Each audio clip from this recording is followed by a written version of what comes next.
سید قاسم محمود نے 2005-06 کے دوران ماہنامہ شاہکار میگزین احیاء علوم کے نام سے ایک رسالہ جاری کیا تھا.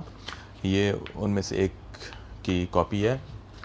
میرے حساب سے اپنی نوعیت کا یہ ایک منفرد رسالہ تھا جو کہ انتہائی نادر قسم کی تحریروں پر مشتمل ہوتا تھا.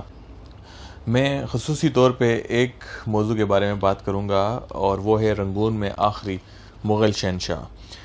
یہ تحریر ڈاکٹر اختر حسین رائے پوری نے 1932 میں لکھی تھی اور یہ تحریر ہندی زبان میں اور دیوناگری رسم الخط میں تحریر کی گئی تھی. ڈاکٹر اختر حسین رائے پوری جو ہیں یہ ہندی زبان کے ماہر تھے اور دیوناگری رسم الخط کے ماہر تھے. یہ موضوع اس لیے دلچسپی کا باعث ہے کہ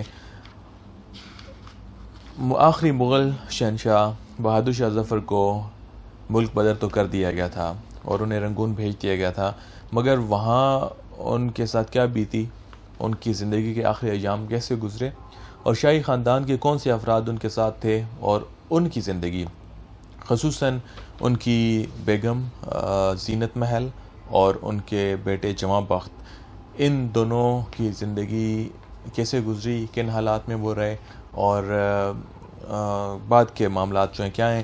اس میں سے ایک پیراگراف، ایک نہیں بلکہ چند ایک پیراگراف میں پڑھوں گا. پورا میں موضوع جو ہے وہ کور نہیں کر سکتا ہوں، مگر دلچسپی کے لیے جو ہیں جو چند ایک ضروری چیزیں ہیں وہ میں ان کا ذکر کروں گا. اور اس تحریر کا ترجمہ جو ہے اردو ترجمہ پروفیسر خالد ندیم نے کیا ہے. اس کا آغاز ہوتا ہے 1858 کا ذکر ہے. صبح سویرے لال قلعے کے سامنے کچھ پالکیاں اور ڈولیاں آ کر کھڑی ہوئی ہیں. اندر گریہ وزاری کی صدائیں بلند ہو رہی ہیں. باہر اس کی بازگشت سنائی دیتی ہے. آخری مغل شہنشاہ کے دیدار کے لیے میدان میں لوگوں کا ہجوم ہے. کچھ دیر بعد ایک بوڑھا انگریز سپاہیوں کے پہرے میں آتا ہے اور ایک پالکی میں بیٹھ جاتا ہے. اپنی بے نور اور پرنم نگاہیں قلعے کی سنگین دیواروں پر ڈالتا ہے.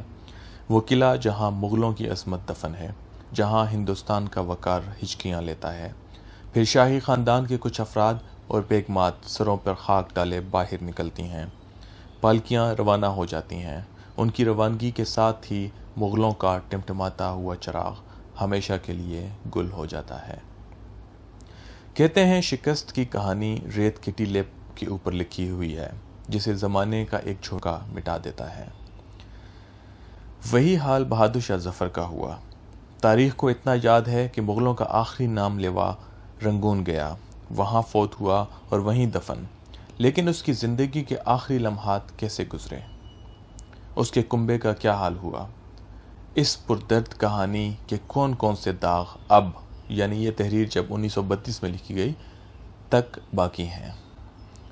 ماضی نے کس کس کو بے نشان کر دیا یہ ہمیں معلوم نہیں.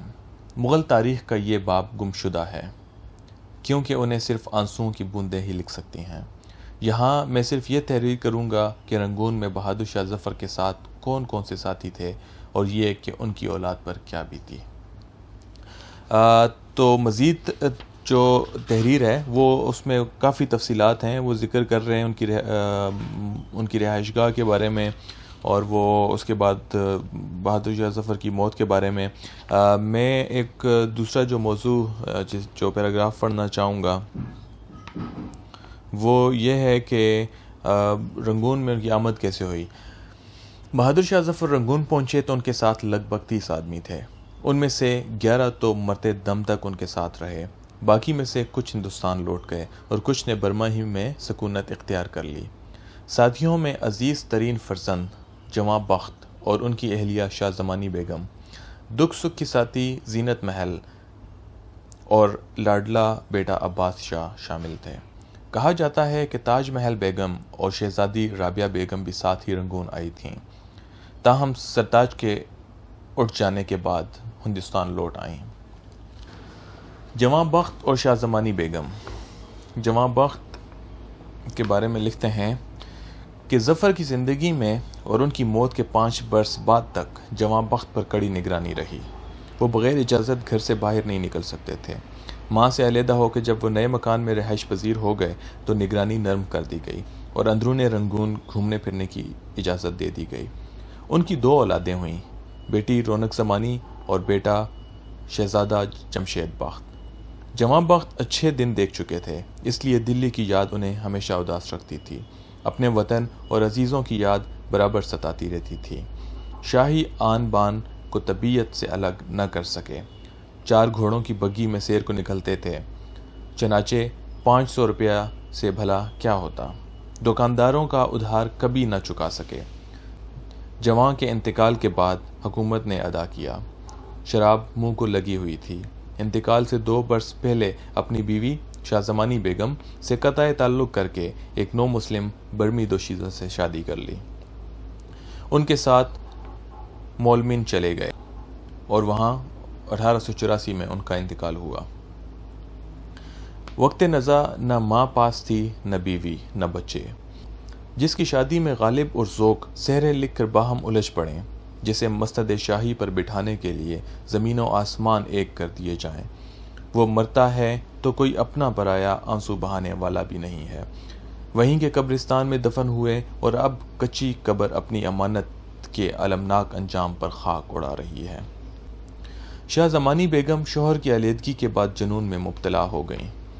شوہر سے اس قدر ناراض تھیں کہ ان کے انتقال کی خبر سن کر جواب دیا کہ وہ میرے لیے 2 سال پہلے ہی مر چکا تھا۔ ضعیفی میں آنکھیں جاتی رہیں۔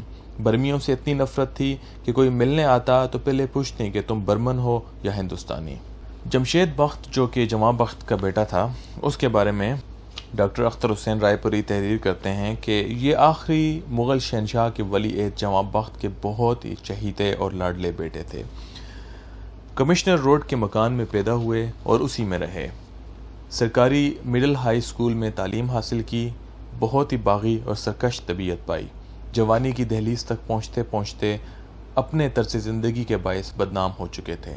پتنگ بازی اور گھڑ سواری کا بڑا شوق تھا۔ اچھے اچھے گھوڑے بندھے رہتے تھے جن پر بیٹھ دن بھر رنگون کے باہر مٹر گشت کیا کرتے تھے۔ اردو پڑھنا لکھنا نہیں جانتے تھے، لیکن تھی وہ گھر کی لونڈی۔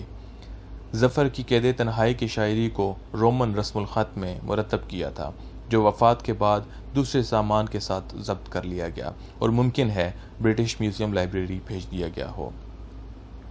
لوگوں سے زیادہ میل جول نہ تھا۔ اکثر گھوڑے پر بیٹھے ظفر کی غزل گاتے ہوئے دیکھے جاتے تھے۔ انگریزی پر اچھا عبور تھا، مگر انگریز بالکل نہ بھاتے تھے۔ انگریزوں کی دعوت میں نہ جاتے تھے اور نہ خود بڑے سے بڑے حاکم کے آگے جھکتے تھے۔ اکڑ نے ایک بار سرکار کے غضب کو بھڑکا دیا، پینشن کم ہو گئی اور کچھ وقت تک سخت نگرانی ہونے لگی۔ گو جمشید بخت کی جوانی الہڑ پن میں گزری، مگر بعد میں سنبھل گئے تھے۔ اپنے خاندان پر انہیں فخر تھا اور برابر دلی کے تخت کا سنہرا خواب دیکھا کرتے تھے۔ ظفر کی 2-4 شکستہ یادگاروں کو گلے کا ہار بنا رکھا تھا، اور جب کوئی ملنے آ جاتا تو ایک ایک چیز نکال کر دکھاتے اور گزشتہ عظمت بیان کر کے گھنٹوں افسوس کیا کرتے تھے۔ فخر اور آزادہ روی کے باعث رنگون کے حاکموں کی نظر میں پسندیدہ شخصیت تو نہ بن سکے تھے، مگر اپنی حب الوطنی، فیاضی اور شاہی ٹھاٹ باٹ کے باعث عوام میں بڑی عزت و توقیر تھی۔ بچپن میں سرکار کی طرف سے 150 روپے ماہوار ملتے تھے، جو شادی کے بعد 300 کر دیے گئے اور آگے چل کے 700 ماہوار ملنے لگے۔ آخر میں 1000 روپیہ پینشن منظور ہو گئی، لیکن جیتے جی اسے نہ لے سکے۔ 55 برس کی عمر میں 1921 میں رنگون میں ہی دم توڑ گئے۔ یہ تحریک خلافت کا زمانہ تھا۔ لوگوں میں جوش کی لہر دوڑ رہی تھی، اس لیے مغلوں کی اس آخری نشانی کا جنازہ ایسے دھوم دھام سے اٹھا کہ اب تک رنگون میں اس کا چرچا سنائی دیتا ہے۔ یہ عزت و توقیر نہ بدقسمت ظفر کو حاصل ہوئی اور نہ جماں بخت کو۔ تکفین و تدفین کے بارے میں عوام اور انتظامیہ میں بڑی کھینچا تانی ہو گئی، جس سے عوام میں ایسا اشتعال پھیلا کہ جنازے کے جلوس میں ایک انگریز کا کچومر نکال دیا گیا۔ مقدمے بازی کی نوعیت آن پہنچی اور کئی افراد کو سخت سزائیں ہوئیں۔ ٹاموے کے قبرستان میں ہمایوں اور اکبر کا یہ آخری نام لیوا ایک کچی قبر میں ہمیشہ کے لیے سو رہا ہے۔ جمشید بخت ہی وہ واحد مغل شہزادہ تھا جس کی رگوں میں خالص تیموری خون گردش کر رہا تھا۔ ان کے والد تخت دلی کے دعویدار تھے اور ماں بھی شاہی گھرانے کی تھیں۔ سچ پوچھیں تو ان کے بعد کوئی ایسا مغل نہ رہا جو کہہ سکے میری رگوں میں شاہی گھرانے کا خون ہے۔ ویسے تو کہنے کو دلی میں تیموری خاندان کے سینکڑوں افراد بستے ہیں۔ اور اس ساری تحریر کے آخر میں جو ہے ایک آخری پیراگراف جو ہے وہ پڑھنے کے قابل ہے، جس میں اختر حسین رائے پوری لکھتے ہیں کہ رونق زمانی کی موت سے رنگون میں مغل شاہی خاندان کی آخری کرن بھی اوجھل ہو گئی۔ اب جو لوگ ہیں وہ سب برمی ماؤں کی اولادیں ہیں۔ اب سے مراد 1932، اور نہ ان میں خاندانی وقار ہے نہ وطن کی کشش۔ دلی میں 2-4 شہزادے اب بھی باقی ہیں جنہوں نے مغل خاندان کے چل چلاؤ کے دن دیکھے تھے، اب وہ خود کمر باندھے بیٹھے ہیں۔ تاریخ کے کچھ بکھرے ہوئے صفحات کی چمن بندی وہی کر سکتے ہیں، ورنہ سویرا ہو گیا تو یہ سپنے کسے یاد رہیں گے۔ اور ڈاکٹر اختر حسین رائے پوری کی یہ تحریر وشال بھارت ایک میگزین تھا کلکتہ میں، اس میگزین میں 1932 میں شائع ہوئی۔